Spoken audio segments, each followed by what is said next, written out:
Side खबरों के लिए सब्सक्राइब करें फ्लेम मीडिया और उसके बाद बेल आइकन को प्रेस करें ताकि सबसे पहले आपको मिले एक्सक्लूसिव खबरें।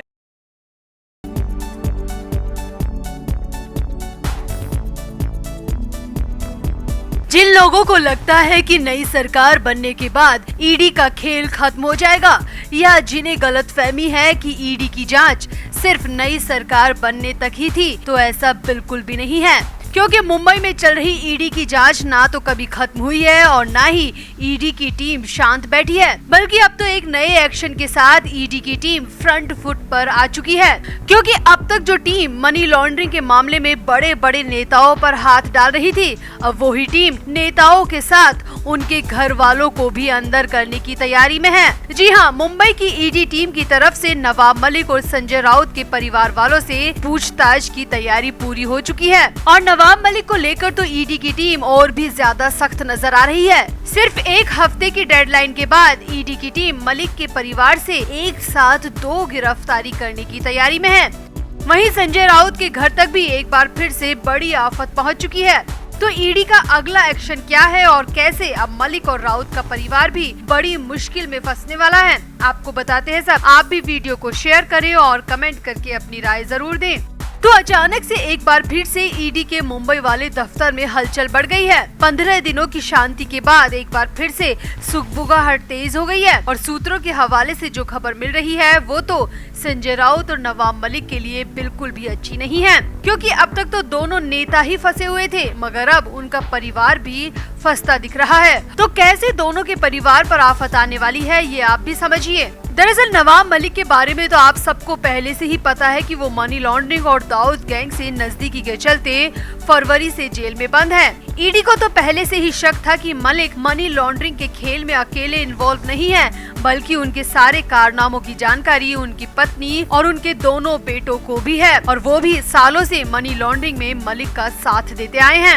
अब इसी वजह से ईडी की टीम की तरफ से पहले भी 2 बार मलिक की पत्नी महजबीन और दोनों बेटे फराज मलिक और आमिर मलिक के नाम का नोटिस जारी कर चुकी है। तीनों को पूछताछ के लिए 2 बार समन भी जारी किया जा चुका है, मगर तीनों में से किसी एक ने भी समन का जवाब अभी तक नहीं दिया।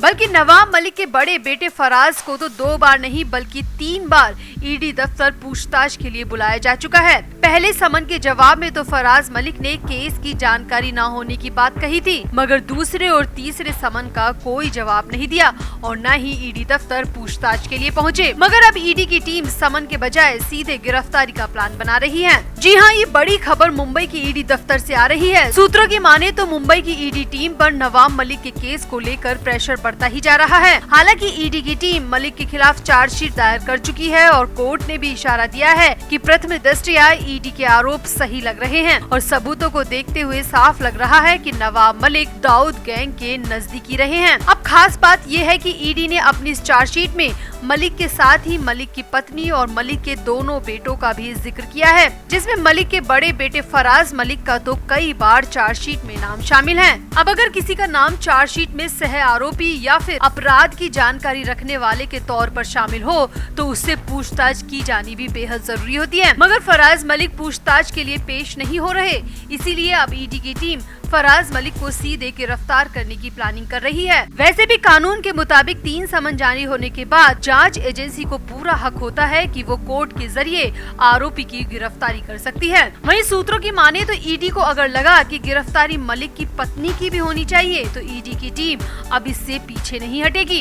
कहा तो ये भी जा रहा है कि ईडी की टीम पर दिल्ली के हेड ऑफिस से प्रेशर बढ़ता ही जा रहा है कि मलिक केस को लेकर आगे की कार्रवाई शुरू की जाए, क्योंकि कोर्ट की तरफ से हरी झंडी चार्जशीट को मिल चुकी है, तो अब मामले में ढील देने से नुकसान हो सकता है। इसीलिए सूत्रों की माने तो मुंबई की टीम 1 हफ्ते के अंदर मलिक के परिवार से 2 लोगों को एक साथ गिरफ्तार कर सकती है। इसकी पक्की जानकारी भी सामने आ रही है।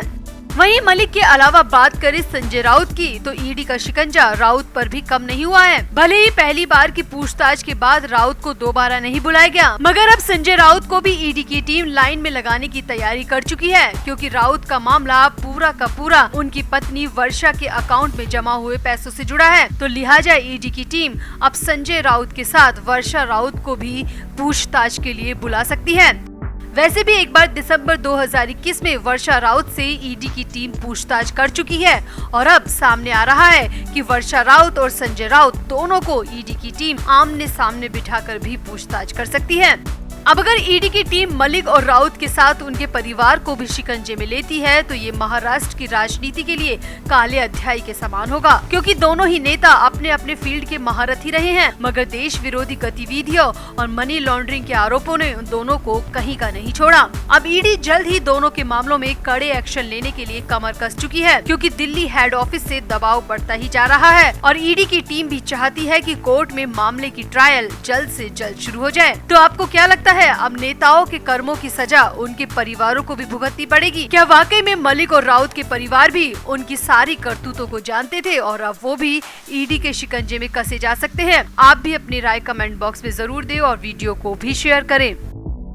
तो जैसे ही अभिनेता Vicky Kaushal Santa cruise police station पहुंचे तो बॉलीवुड में और कटरीना के फैंस के बीच हड़कंप मच गया, जिसके बाद सामने आया कि शिकायत के महज 4 घंटे बाद ही आरोपी को गिरफ्तार कर लिया गया है। जिसके बाद सामने आया कि विकी कौशल दरअसल कटरीना को लेकर एक शिकायत दर्ज करवाने पुलिस स्टेशन पहुंचे थे और शिकायत दर्ज करवाने के महज 4 घंटे बाद ही कटरीना से जुड़े उस आरोपी को गिरफ्तार कर लिया है। और उसके बाद तो कई चौंकाने वाले खुलासे लगातार हो रहे हैं।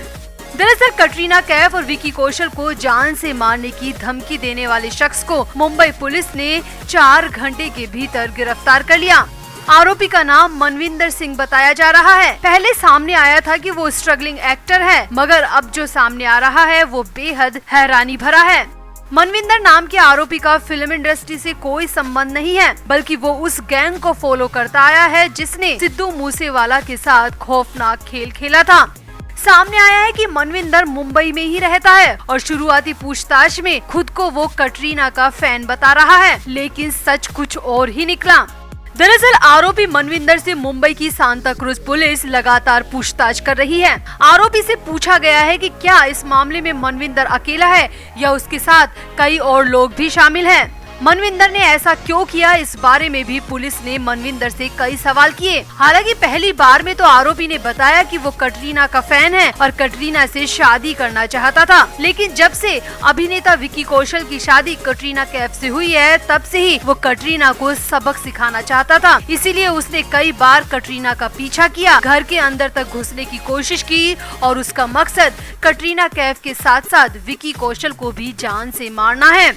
सामने आया है कि पुलिस को शक है कि आरोपी का कनेक्शन उस गैंग से हो सकता है जिसने सिद्धू मूसेवाला पर अटैक किया था, क्योंकि वो गैंग लगातार बॉलीवुड के कई कलाकारों को धमका चुकी है। करण जौहर और सलमान खान को भी धमकियां मिल चुकी है। पुलिस को शक है कि आरोपी खुद को कटरीना का फैन बताकर मामले को सामान्य बनाने की कोशिश कर रहा है, मगर ये मामला उतना सामान्य नहीं है जितना कि आरोपी की तरफ से पेश किया जा रहा है। रिपोर्ट्स की माने तो आरोपी मनविंदर पिछले कई दिनों से कटरीना कैफ का पीछा कर रहा था, सोशल मीडिया पर भी और सड़कों पर भी। कटरीना कहां जा रही है, कटरीना की शूटिंग कहां पर हो रही है, कटरीना शूटिंग से घर के लिए कब निकलेगी, यहाँ तक कि उसे ये भी पता होता था कि कटरीना आज कौन सी कार से जाएगी। रिपोर्ट्स की माने तो आरोपी एक बार तो पीछा करते हुए कटरीना कैफ के घर के अंदर तक घुस आया, मगर टाइट सिक्योरिटी देखकर वहां पर से चुपचाप निकल गया और इसके बाद कई बार उसने कटरीना कैफ का पीछा किया। यहाँ तक कि सोशल मीडिया पर फेक आईडी के जरिए भी वो कटरीना को धमकाने वाले मैसेज लगातार करने लगा।